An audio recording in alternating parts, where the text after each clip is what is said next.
আমাদের নজর রাখতে হবে। সেটা হচ্ছে ভেঙে গেল ইন্ডিয়া জোট, অর্থাৎ ইন্ডিয়া জোটে কিন্তু বড় ধাক্কা।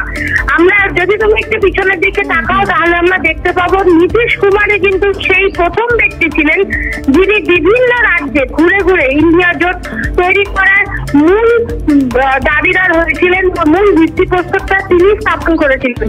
যেমন পশ্চিমবঙ্গে গেছেন, তেমনি মহারাষ্ট্রে গেছেন, তেমনি উত্তরপ্রদেশে গেছেন, প্রায় সমস্ত রাজ্যে ঘুরে ঘুরে তিনি ইন্ডিয়া জোট তৈরির পক্ষে সওয়াল করেছিলেন। এবং প্রথম এই বিরোধী জোটের বৈঠক, যে বৈঠক 18 জন বিরোধী দলের নেতারা শীর্ষ নেতৃত্বে অংশগ্রহণ করেছিল, যার মধ্যে ছিল তৃণমূল কংগ্রেসের সুপ্রিমো মাননীয় মুখ্যমন্ত্রী মমতা বন্দ্যোপাধ্যায়।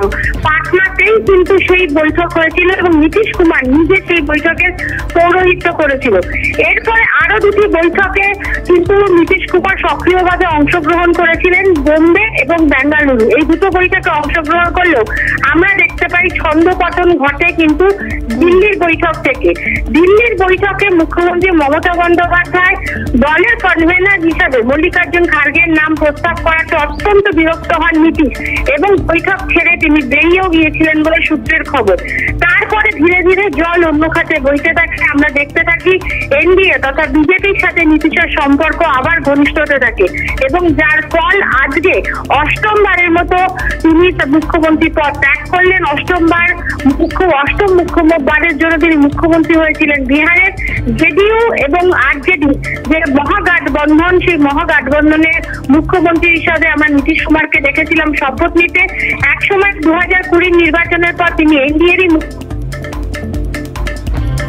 জেডিইউ এবং আরজেডি জোটের মুখ্যমন্ত্রী হন। 1.5 বছর আগে এই জোট তৈরি হয়েছিল এবং মুখ্যমন্ত্রী হয়েছিলেন নীতিশ কুমার। 1.5 বছর পর আবার সেই জোট তিনি ভেঙে দিলেন এবং রাজভবনে গিয়ে নিজের ইস্তফাপত্র তুলে দিলেন। বেশ কয়েকদিন ধরে কিন্তু দিল্লির রাজনীতিতে যথেষ্ট গুরুত্বপূর্ণ কিছু বিষয় আমরা দেখেছি। ধীরে ধীরে এনডিএর সাথে নীতিশ কুমারের সম্পর্ক ভালো হতে আমরা দেখেছি। কেন্দ্রীয় স্বরাষ্ট্রমন্ত্রী অমিত শাহ এবং জেপি নাড্ডার সাথে বিহার বিজেপির একাধিক বৈঠকের ছবি আমরা দেখেছি। তেমনই দেখেছি আরএলডি চিরাগ পাসওয়ানের সাথেও বৈঠক করতে। একই সাথে নীতিন মাঝি তার কাছেও কিন্তু দূত প্রেরণ করেছিলেন শাহ, কারণ হচ্ছে হাম যে দল সেই দলেরও 4টি আসন ছিল।